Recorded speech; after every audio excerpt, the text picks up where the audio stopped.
आइए, good morning बच्चों, good morning everyone. तो हम लोग आज न्यूमेरिकल क्वेश्चन सॉल्व करेंगे बच्चों, इनकम फ्रॉम हाउस प्रॉपर्टी का। तो न्यूमेरिकल क्वेश्चंस हम लोगों ने प्रीवियस क्लास में भी बनाया था। आज हम लोग कुछ फर्दर आगे क्वेश्चंस को सॉल्व करना शुरू करेंगे। तो सबसे पहले हम लोग क्वेश्चन पे आते हैं बच्चों, क्वेश्चन नंबर 4। आ जाओ, देखिए बच्चों, क्वेश्चन नंबर 4 में क्या कह रहा है, जरा इस चीज को आप ध्यान दीजिएगा। From the following information compute the annual value. बच्चों, इस क्वेश्चन में एनुअल वैल्यू निकालने को कह रहा है हम लोगों को, एनुअल वैल्यू। लेकिन हम लोग एनुअल वैल्यू के साथ साथ इनकम फ्रॉम हाउस प्रॉपर्टी भी सीख लेंगे, इनकम फ्रॉम एचपी। ओके, मैं आपको दोनों चीजें सिखा दूंगा बच्चों। अब आप आओ कि क्वेश्चन में क्या क्या इंफॉर्मेशन दिया हुआ है। बेटा, सबसे पहले आपको म्युनिसिपल वैल्यू बता रहा है 4 लाख रुपीज, फेयर रेंट बता रहा है बच्चों 3,60,000, स्टैंडर्ड रेंट बता रहा है बच्चों 4,50,000 और एक्चुअल रेंट है 50,000 पर मंथ। ओके बच्चों, तो जैसा कि बेटा हमने आपको पहले सिखाया है कि first of all we should have to calculate GAV. बच्चों, बिना ग्रॉस एनुअल वैल्यू कैलकुलेट किए आप एनुअल वैल्यू तक नहीं जा सकते। ये मैंने आपको पहले भी तो बताया था ना बेटा, कि बिना जीएवी के आप एनुअल वैल्यू नहीं ला सकते। मैंने बताया है कि नहीं बच्चों? बिल्कुल बिल्कुल, हम लोगों ने डिस्कशन किया है इस पॉइंट पर। उसके बाद देखिएगा बच्चों, फर्दर कहता है क्वेश्चन में, the building remain vacant for 2 month. अच्छा, बिल्डिंग कितने महीने वैकेंट है बेटा? तो 2 मंथ। इसका मतलब बच्चों ये वैकेंसी का केस है, वैकेंसी का केस है। याद करो बच्चों, वैकेंसी के केस में जीएवी कैलकुलेशन करने का तरीका बदल जाता था, मैंने आपको बता रखा है। उसके बाद बच्चों, अनरियलाइज्ड रेंट, अनरियलाइज्ड रेंट जो है वो 50,000 है और रूल फॉर सेटिस्फाइड है बच्चों। इसका मतलब कि 50,000 रुपीज रिकवरी नहीं हो पाया है एज अ रेंट। और बच्चों, municipal taxes paid by owner, owner ने बेटा 25,000 पे किया है म्युनिसिपल टैक्स और टेनेंट ने 25,000 पे किया है। बच्चों, मैंने आपको रूल में ये बता रखा था कि अगर उस म्युनिसिपल टैक्स को टेनेंट पे करते हैं या आप अपने टेनेंट से पे करवाते हो तो इसका कोई अकाउंटिंग ट्रीटमेंट नहीं होता, मतलब टैक्सेशन में हम इसका कोई ट्रीटमेंट नहीं करते हैं। मैंने ये बताया था ना बेटा, बस हम उसी म्युनिसिपल टैक्स को लेस करेंगे जिसको ऑनर ने पे किया है। अब ये बताइए बच्चों, क्या ये क्वेश्चन सभी लोगों को क्लियर है? तब हम लोग फर्दर सॉल्व करना शुरू करेंगे।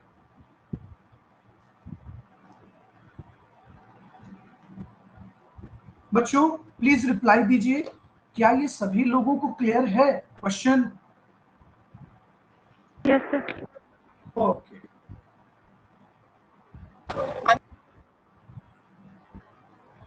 आइए बच्चों, तो अब हम लोग इसको सॉल्व करना शुरू करते हैं।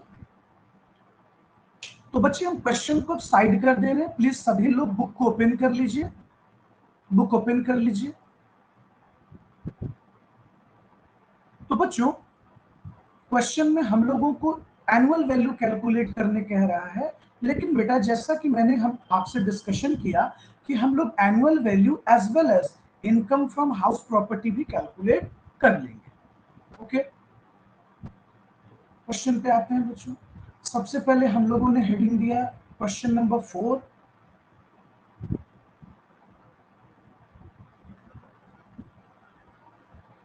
Computation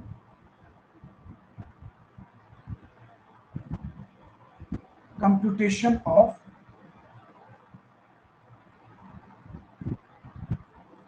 income from house property।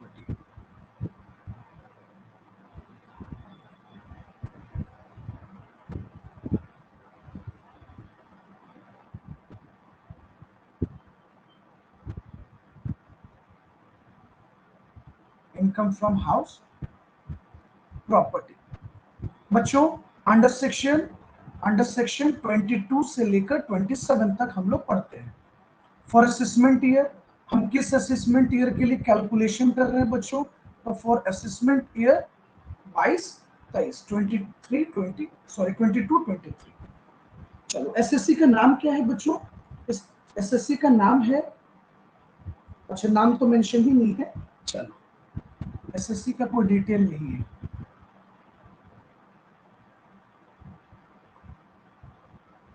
आइए, तो सबसे पहले बच्चे हमें फेयर रेंट चाहिए। मैंने तो यही आपको सिखाया था बच्चों, फेयर रेंट।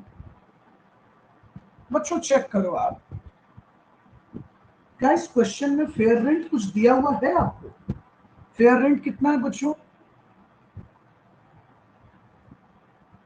3,60,000।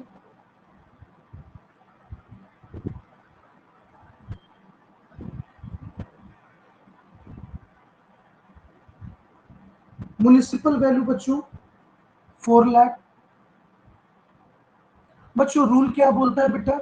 रूल क्या बोलता है बच्चों? याद कीजिए, रूल कहता है which is greater, which is greater A और B, but not more than, but not more than standard rent, है ना बच्चों? But not more than standard rent. तो स्टैंडर्ड रेंट अपना कितना है बच्चों? स्टैंडर्ड रेंट 4,50,000 है ना बच्चों? तो मैंने आपको रूल क्या बताया था बच्चों कि एक्सपेक्टेड सॉरी फेयर रेंट और म्युनिसिपल वैल्यू में जो बड़ा होगा वो एक्सपेक्टेड बनेगा, बट वो जीएवी सॉरी बट वो स्टैंडर्ड रेंट से बड़ा नहीं होना चाहिए। बच्चों एक बात बताओ, अगर हम 3,60,000 और 4 लाख के बीच सिलेक्शन करेंगे तो क्या वो स्टैंडर्ड रेंट से बड़ा होगा? तो आंसर है नहीं सर, बिल्कुल नहीं। तो हमारा एक्सपेक्टेड रेंट कितना हो गया बेटा? 4 लाख रुपीस। अब आप आ जाओ एक्चुअल रेंट की तरफ। एक्चुअल रेंट बच्चों, ये तो वैकेंसी का केस है, तो एक्चुअल रेंट कितना है बेटा? एक्चुअल रेंट है बच्चों 50,000 पर मंथ। बच्चों 50,000 पर मंथ इंटू 12 मंथ, नहीं नहीं सॉरी 12 मंथ कहाँ, 2 मंथ वैकेंसी है ना, तो 10 मंथ, सॉरी बच्चों 10 मंथ। तो एक्चुअल रेंट बेटा हो गया हमारा 5 लाख रुपीज ना, 5 लाख रुपीज। बच्चों रूल क्या कहता है? रूल क्या बोलता है बच्चों कि in the case of vacancy, in the case of vacancy, तो हमारा जीएवी क्या हो गया बच्चों? हमारा ग्रॉस एनुअल वैल्यू तो 5 लाख हो जाएगा ना, क्योंकि ये वैकेंसी का केस है। तो एक क्लॉज लगा देते हैं बेटा, यहाँ ड्यू टू वैकेंसी लिख देते हैं।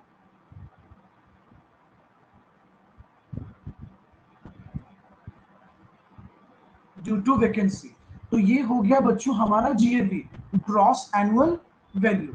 अब बच्चों जीएवी के बाद हमें क्या लेस करना होगा? जैसा कि आप लोग फॉर्मेट जानते हैं बच्चों, मैंने आपको पढ़ा रखा है, municipal tax paid by honour less करते हैं ना बच्चों।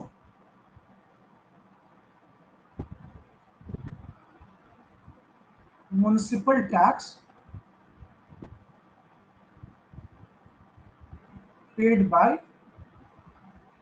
ऑनर, तो ऑनर ने कितना म्युनिसिपल टैक्स पे किया है बच्चों? तो ऑनर ने सिर्फ 25,000 म्युनिसिपल टैक्स पे किया है। टेनेंट का नहीं लेना है बच्चों, टेनेंट जो पे करेगा वो डिडक्टेबल नहीं होता, मैंने आपको बता रखा है बच्चों। अनरियलाइज्ड रेंट, लेकिन इसमें एक कंडीशन था बेटा, रूल 4 सेटिस्फाइड।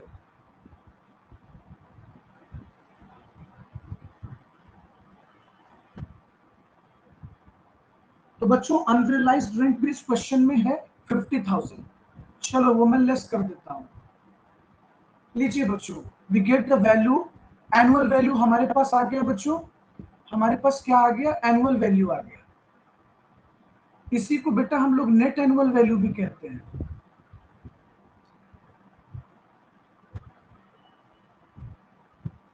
इसको हम लोग नेट एनुअल वैल्यू भी कहते हैं और एनुअल वैल्यू भी कहते हैं। तो ये नेट एनुअल वैल्यू हमारे पास कितना बच जाएगा बच्चों? डिडक्ट करो तो बच्चों, माइनस करो तो 4,25,000 बचेगा, 4,25,000। लीजिए बच्चों, क्वेश्चन में कह रहा था कि एनुअल वैल्यू बताइए, तो वो तो मैंने बता दिया, लेकिन हम इसको फाइनल पूरा कैलकुलेट करना चाहते हैं बच्चों, ताकि मैं आपको सिखा सकूं फॉर्मेट। उसके बाद स्टैंडर्ड डिडक्शन हमें 30% देना होगा बेटा। Standard deduction 30% under section 24A, under section 24A। तो बच्चों 4,25,000 का 30% निकालो तो बच्चों कितना होगा? 4,25,000 का 30%। तो बच्चों ये आ गया हमारे पास 1,27,500। ये 30% हो गया। एक बार फिर से कैलकुलेट कर लेता हूँ, 4,25,000 का 30%। हाँ जी बच्चों सही है। उसके बाद रूल कहता है बच्चों कि less interest on borrowed capital, interest on borrowed capital.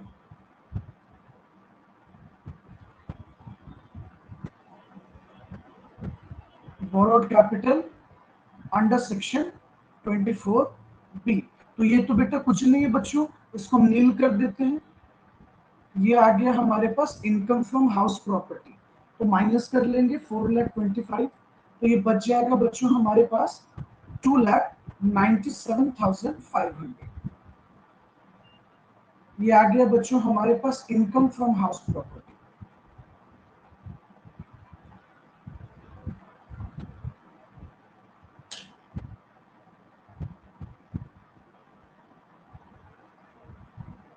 लीजिए बच्चों, अब इस क्वेश्चन को आप लोग फिनिश कीजिए और हम स्क्रीन पर दोनों पार्ट को रख देते हैं, और आप अपने हिसाब से जूम कर सकते हो बेटा। तो वीडियो को पॉज कर लीजिए और इसको नोट डाउन कर लीजिए। आइए एक बार हम आपको फिर से समझा देते हैं।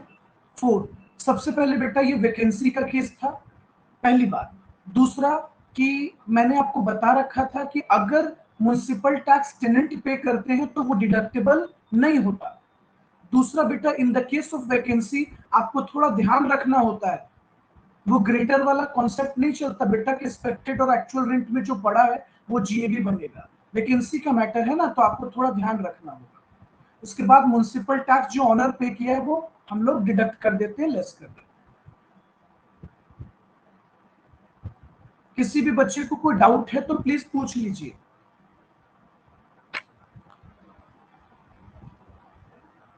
संस्कृति, अभिजीत, आनंद, अंजलि, अंजलि भूषण, गुड़िया, फरहान, मरियम, कोई प्रॉब्लम है तो प्लीज पूछ लीजिए। Vaibhav, Naina, Shyamali, Shadan, any issue?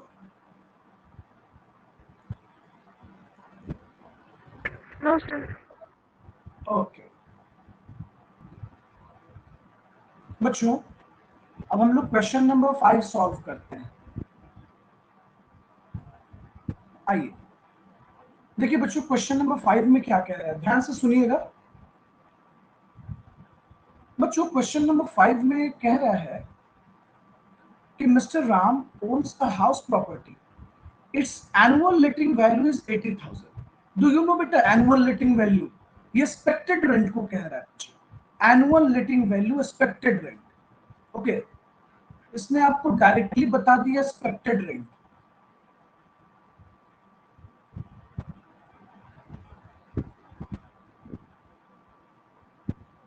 Expected rent 80,000। बच्चों फर्दर कहता है during the previous year it was let out to a tenant on a monthly rent of 7,000. He claimed the following expenses actually incurred by him. First of all बेटा municipal taxes, तो mister Ram ने municipal tax पे किया है तो ये तो deductible है बच्चों, हम जानते हैं कि ये लेस होता है। फिर कह रहा है बच्चों कि expense for the recovery of rent 600। बच्चे ये मैंने आपको पहले भी बताया था कि इस तरह के कोई भी एक्सपेंस डिडक्टेबल नहीं होते, ये ऑलरेडी बच्चों इंक्लूड होते हैं स्टैंडर्ड डिडक्शन में। जब हम स्टैंडर्ड डिडक्शन एट 30% चार्ज करते हैं बच्चों, तो ये वहां ऑलरेडी एडजस्ट होते हैं, दोबारा हमें किसी भी तरह के एक्सपेंसेस को लेस नहीं करनी होती है। उसके बाद बच्चों फर्दर क्वेश्चन में क्या कह रहा है जरा सुनिएगा। कह रहा है बच्चों कि maintenance allowance, maintenance allowance paid to the stepmother 12,000 annually, which was charged on the property according to his father's will, पिताजी के वसीयत के अकॉर्डिंगली। बच्चों फर्स्ट ऑफ ऑल मैं एक बात आपको बताता हूं कि ये जो हम मेंटेनेंस अलाउंस जब स्टेप मदर के लिए ये पे कर रहे हैं तो ये तो इनका पर्सनल लाइफ का मैटर है ना बेटा, ये तो पर्सनल मैटर है। आपको लगता है कि इनकम टैक्स इस सब मैटर में कभी भी पड़ेगी? बिल्कुल नहीं बच्चों। तो इस लाइन का कोई ट्रीटमेंट नहीं होगा बेटा, बिल्कुल भी कोई ट्रीटमेंट नहीं है। ये इनके पर्सनल लाइफ का मैटर है और इसका कोई रिलेशन क्वेश्चन से नहीं है बच्चों। इनकम फ्रॉम हाउस प्रॉपर्टी से कोई रिलेशन नहीं है। उसके बाद देखिएगा बच्चों, फर्दर कहता है वैकेंसी के बारे में, the house remain vacant for 1 month. तो वैकेंसी का मैटर है, कितने मंथ वैकेंट रहा है बेटा? 1 मंथ। तो वैकेंसी का मैटर भी तो मैंने आपको बता रखा है। ओके, तो बताइए क्या यहां तक कोई दिक्कत, कोई प्रॉब्लम?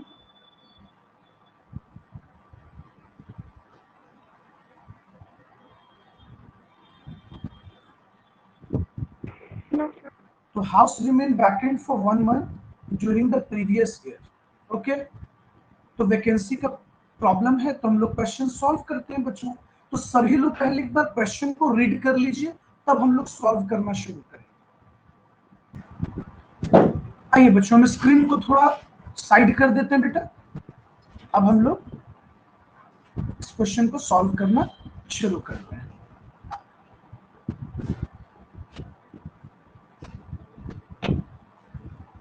ऐसा करते हैं ना बेटा, बेसिक फॉर्मेट यही रखते हैं।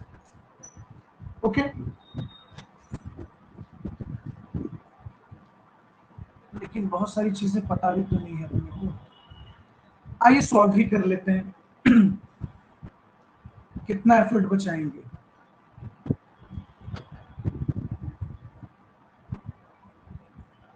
तो सबसे पहले हम लोग हेडिंग देते हैं बच्चों, computation of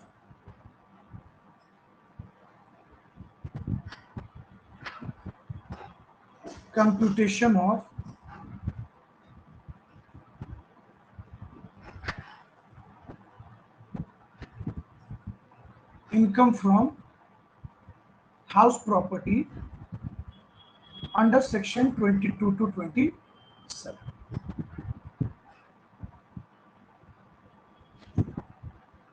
for assessment year 22-23।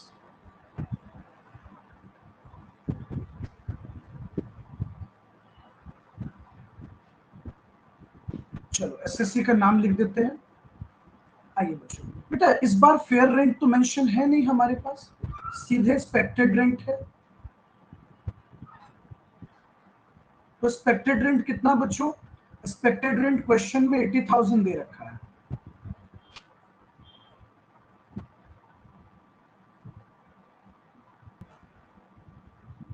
तो बच्चों ये हो गया एक्सपेक्टेड रेंट बेटा, और हम एक्चुअल रेंट ले लेते हैं। एक्चुअल रेंट, तो बच्चों एक्चुअल रेंट हमारा कितना आया है जरा चेक कीजिएगा। तो बच्चों एक्चुअल रेंट जो आया है ना, वो 7 कितना था बेटा? 7,000 पर मंथ ना।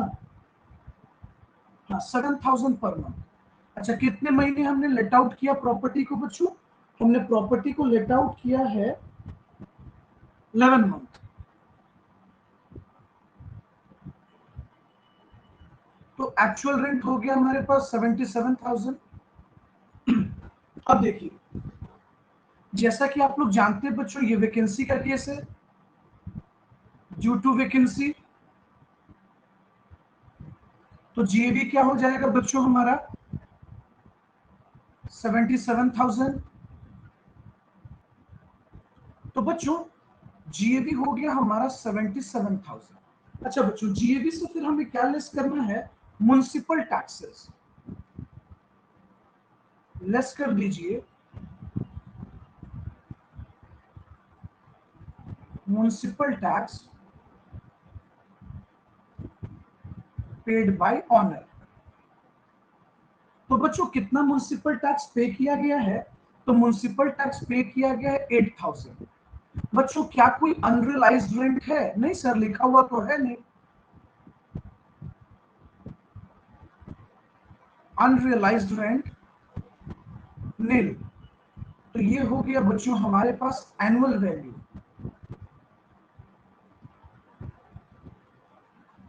एनुअल वैल्यू, तो एनुअल वैल्यू बेटा हमारे पास आ गया 69,000।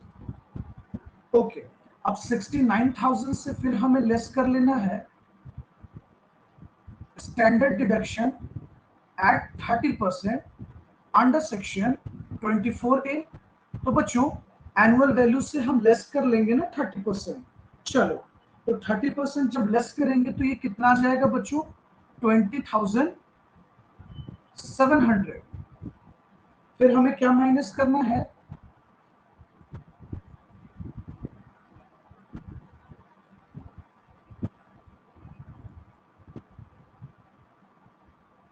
Interest on borrowed, interest on borrowed capital under section 24B। तो माइनस कर लेंगे, ये हो जाएगा 48,300।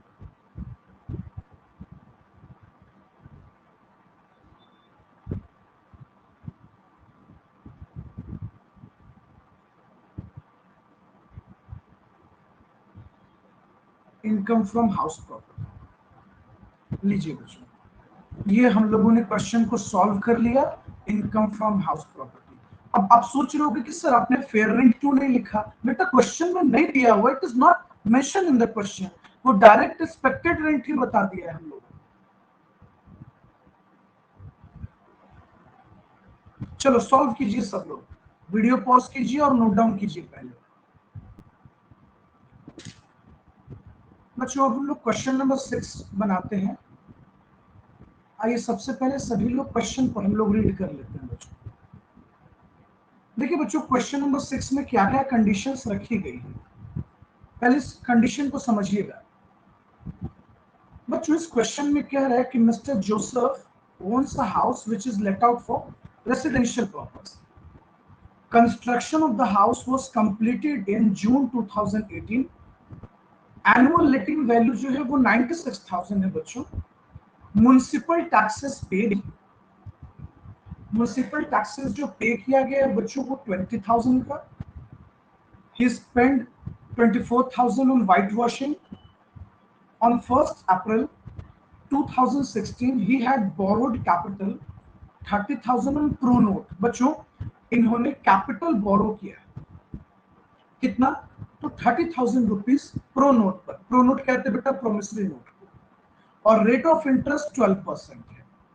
बच्चों आपको याद है हम लोगों ने 7th क्लास में सिंपल इंटरेस्ट और कंपाउंड इंटरेस्ट में ये पढ़ा था कि अगर हमें इंटरेस्ट जानना हो तो हमें प्रिंसिपल अमाउंट, रेट और टाइम पता होना चाहिए।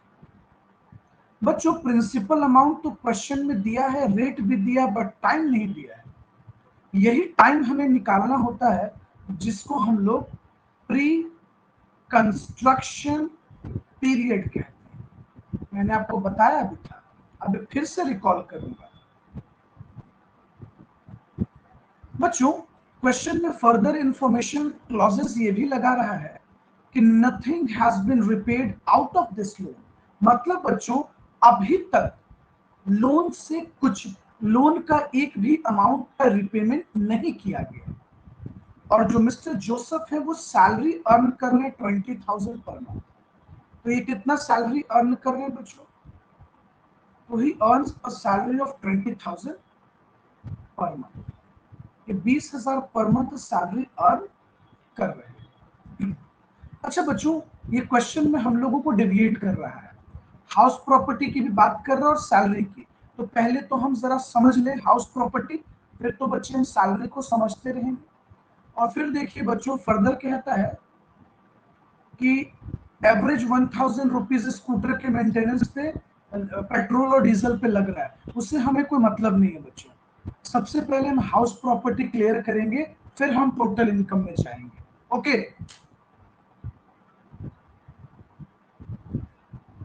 आ जाओ बच्चों।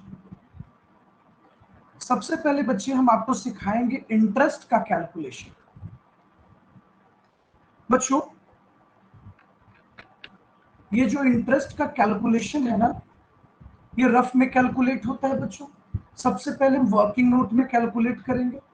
तो आते हैं हम लोग बच्चों कैलकुलेशन पर।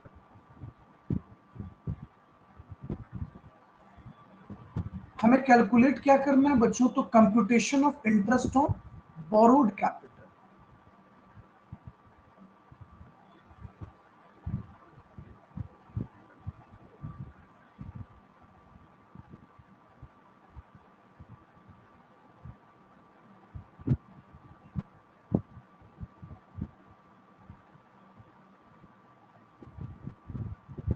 Computation of interest on borrowed capital under section 24B। अच्छा, हमें कितना इंफॉर्मेशन चाहिए बच्चों? हमें 4 चीजें चाहिए। सबसे पहले अमाउंट ऑफ लोन।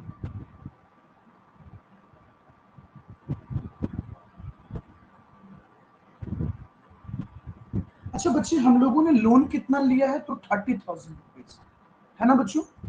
यही लोन है ना, 30,000 रुपीज। हाँ जी सर। बच्चों दूसरी बात, जो रेट ऑफ इंटरेस्ट चार्ज किया जाएगा वो होगा कितना परसेंट? 12%। और तीसरी बात,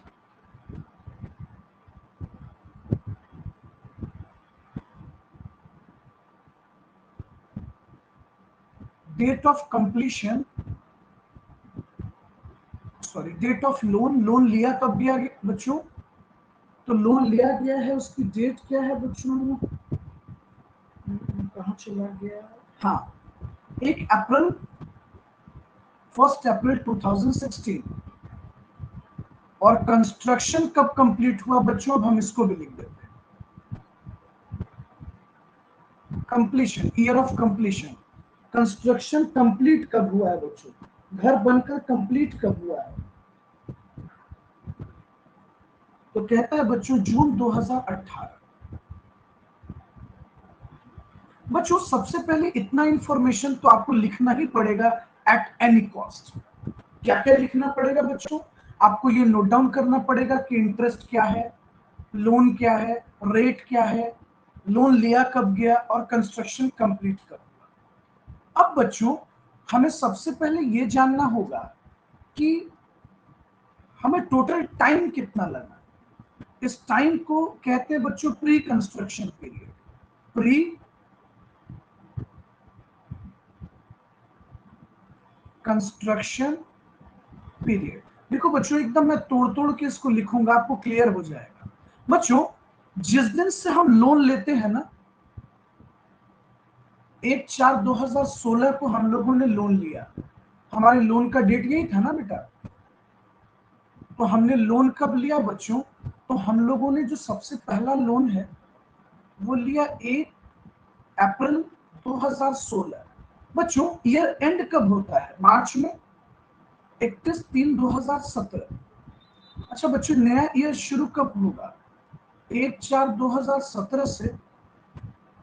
एंड कब होगा? 31/3/2018। न्यू ईयर शुरू कब होगा? 1/4/2018 से। एंड कब होगा? 31/3/2019। बच्चों एक बात बताओ आप, कि ये जून 2018 जो हमारा टाइम पीरियड है, जिस ईयर में हमने कंस्ट्रक्शन को कंप्लीट किया है, वो किस ईयर में लाई करता है बच्चों? जून 2018 आपको किस ईयर में मिलेगा? तो आप नोटिस कर रहे हो बच्चों, 18-19 में। बच्चों इनकम टैक्स लॉ कहता है कि जिस ईयर में कंस्ट्रक्शन कंप्लीट होता है, उस ईयर को हम प्री कंस्ट्रक्शन नहीं कहते हैं। तो इस ईयर को मत लेना, नॉट कंसिडर्ड। समझे बच्चों? Not considered. ये प्री कंस्ट्रक्शन पीरियड में नहीं आएगा, नॉट कंसीडर्ड। तो बच्चों जरा आप ये बताइए, तो हमारे पास रेट है, प्रिंसिपल अमाउंट पता है, और अब तो टाइम भी पता है, प्री कंस्ट्रक्शन पीरियड भी मुझे पता है बच्चों, कितना साल, तो 2 साल पता है ना बच्चों। तो हम रेट निकाल लेंगे।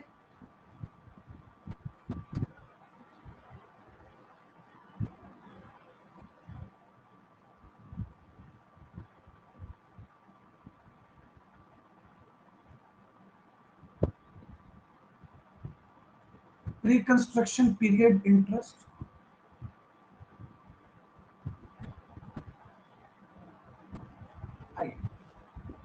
प्री कंस्ट्रक्शन पीरियड इंटरेस्ट पर आते हैं बच्चों। हम लोगों ने 30,000 लोन लिया, रेट ऑफ इंटरेस्ट बेटा 12%, चेक कर लेना, 12% है ना। हाँ जी सर 12% है। अच्छा प्री कंस्ट्रक्शन पीरियड कितना हो गया बच्चों, 2 साल, 2 इयर्स। मैंने क्या बताया था बच्चों, प्री कंस्ट्रक्शन पीरियड इंटरेस्ट को कितने पार्ट्स में डिवाइड कर देना, 5 पार्ट्स में। अच्छा पहला डिडक्शन किस ईयर में मिलेगा बच्चों, जिस ईयर में कंस्ट्रक्शन कंप्लीट हुआ है। तो कंस्ट्रक्शन कंप्लीट कब हुआ, चेक करो आप। पहले पहले इंटरेस्ट कैलकुलेट कर लेते हैं। ओके आ जाओ, 30,000 12% 2 साल के लिए डिवाइडेड बाय 5, ये हो गया बच्चों 1440 रुपीज। पहले ये बताओ, क्या यहां तक आप लोगों को कोई प्रॉब्लम है बच्चे, सभी लोग बताइए। आप बोल सकते हैं, क्या यहां तक किसी को कोई प्रॉब्लम हुआ क्या। No sir. Okay good.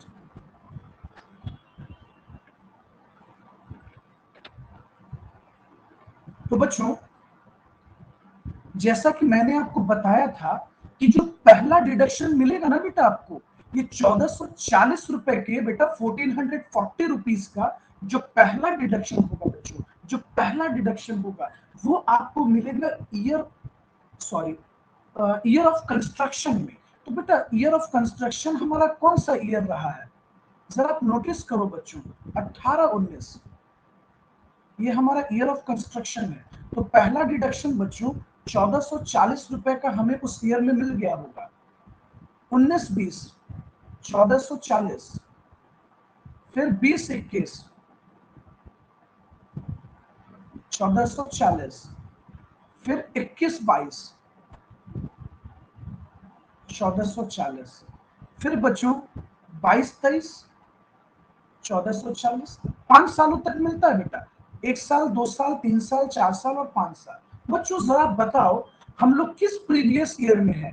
बेटा हम लोग तो कैलकुलेशन कर रहे हैं प्रीवियस ईयर 21-22 का ना, प्रीवियस ईयर 21-22 का। तो सवाल ये है बच्चों कि क्या हम लोगों को ये डिडक्शन मिलेगा। तो आंसर है हाँ जी सर बिल्कुल मिलेगा। क्यों नहीं मिलेगा, क्योंकि ये 21-22 इस प्रीवियस ईयर में लाइक करता है, बिल्कुल आपको दिए जाएंगे।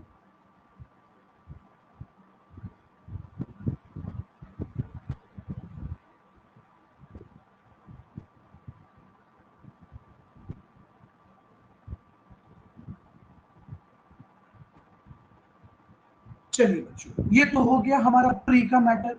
अब सवाल ये खड़ा हुआ बच्चों कि प्रीवियस ईयर 21-22 में अभी तक 1 रुपया भी लोन नहीं दिया गया है, जिसको हम लोग कहते हैं post construction, post construction period interest. तो बच्चों ये प्रीवियस ईयर 22-23 की बात कर रहा है, सॉरी 21-22 21-22 की बात कर रहा है बच्चों। तो 21-22 जो हमारा करंट ईयर है ना बेटा, इस ईयर में हमने अभी तक 1 रुपया भी नहीं दिया है। तो 30,000 पे 12% 1 साल के लिए लगेगा। तो ये हो गया बच्चों 3600।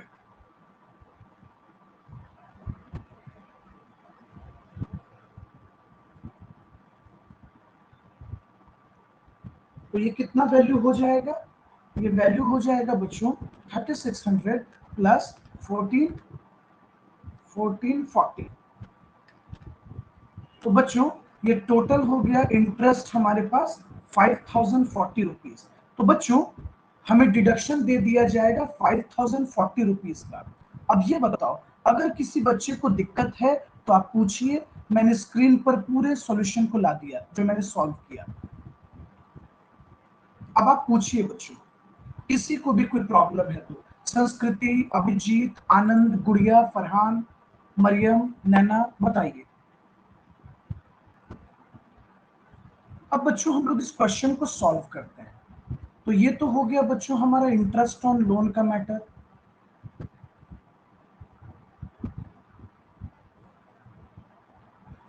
तो कैलकुलेशन शुरू करते हैं बच्चों। Computation of income from house property. Okay,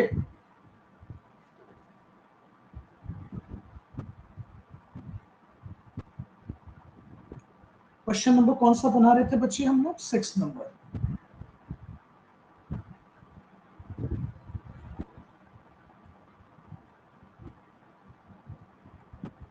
computation of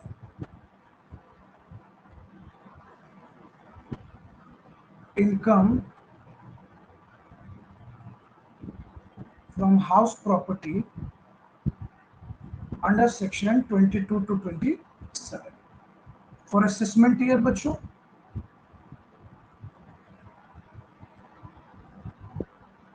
assessment year 22-23। चलिए बच्चों, इस क्वेश्चन में हमारे पास डायरेक्ट एनुअल लेटिंग वैल्यू दिया हुआ है ना बेटा। एनुअल लेटिंग वैल्यू किसको बोलते हैं? फेयर रेंट को, सॉरी एक्सपेक्टेड रेंट को।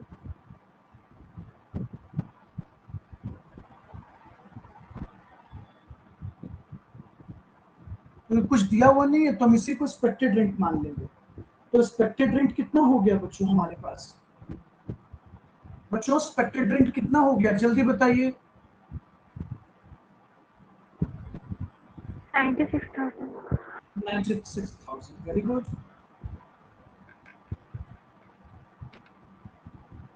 एक्सपेक्टेड रेंट और actual rent.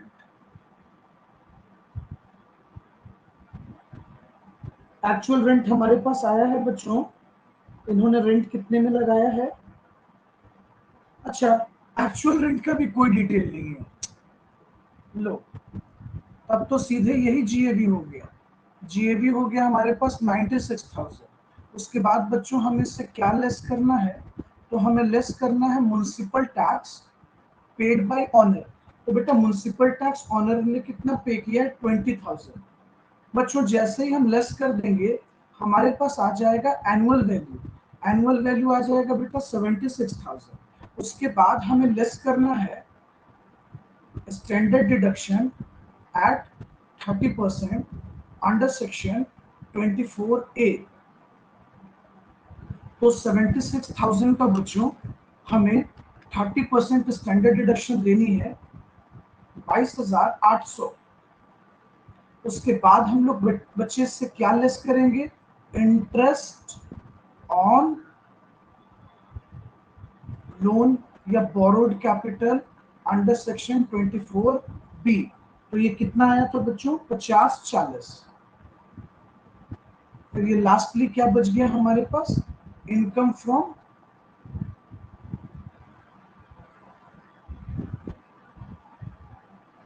HP, income from house property. 76,000 minus 22,800 minus 50-40। तो ये हो गया बच्चों 48,160 रुपीज। बच्चों चेक कीजिए क्या ये मैच कर गया आप लोगों का इनकम फ्रॉम हाउस प्रॉपर्टी? बच्चों चेक कीजिए जल्दी। Yes sir. Okay good.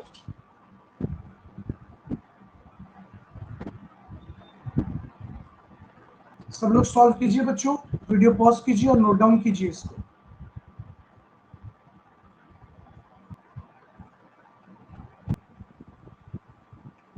आइए बच्चों लोग नेक्स्ट क्वेश्चन को सॉल्व कर लेते हैं।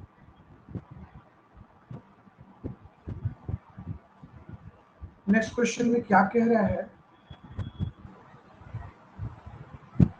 आइए बच्चों क्वेश्चन नंबर 7 को थोड़ा उसको समझा देते हैं पहले हम। ओके बच्चों क्वेश्चन नंबर 7 में कह रहा है कि mister A is the owner of a house in Mumbai completely let out for residential purpose. अच्छा, consisting of 2 flats of different sizes, they are let out at 5,000 per month and 7,000 per month. मतलब बच्चों ऐसा scene है, जरा समझ कर देखो। इनके पास 2 फ्लैट है। ओके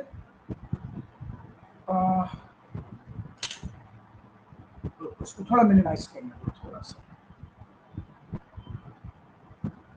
बच्चे एक घर है जिसमें 2 फ्लैट है। बच्चे एक फ्लैट का साइज छोटा है, दूसरे फ्लैट का साइज बड़ा है।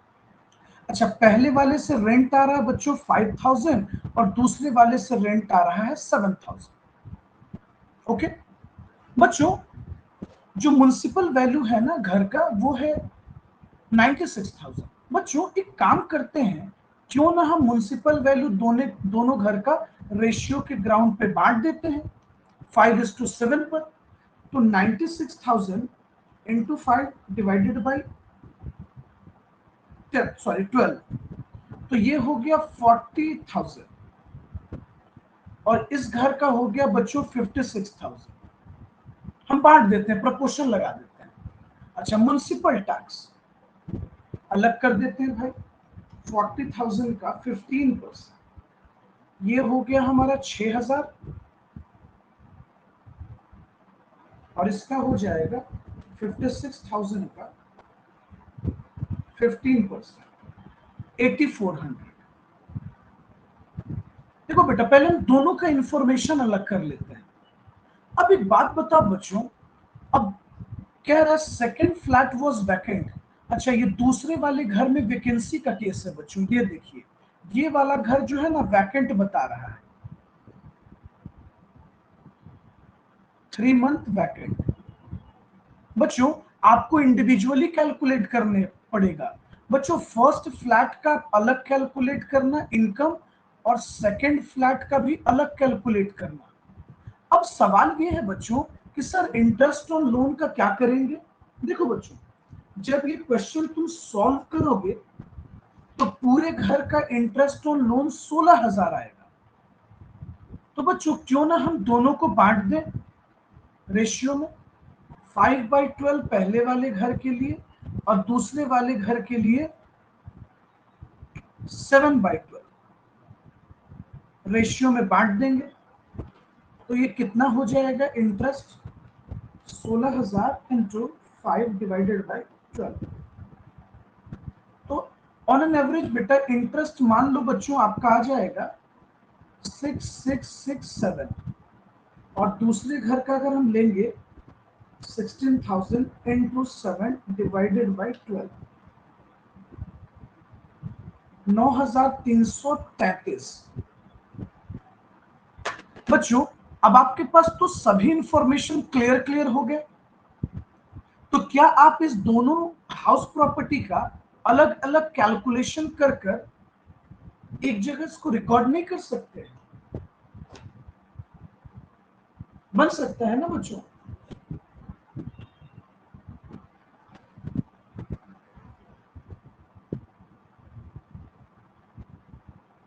बच्चों बन सकता है। फ्लैट एक छोटा है और एक बड़ा है, दोनों से रेंट भी अलग आ रहा है। तो बेटा जब रेंट अलग आ रहा है तो हम प्रपोर्शन में कर दिए ना, म्युनिसिपल वैल्यू को भी प्रोपोर्शनेट कर दिए। पूरे घर का 96 है, तो एक फ्लैट का अलग कर दिए, दूसरे फ्लैट का भी अलग कर दिए, प्रोपोर्शनेटली बांट देंगे। Okay, okay sir. Proportionately. Okay चलो, ओके बच्चों, thank you everyone, thank you.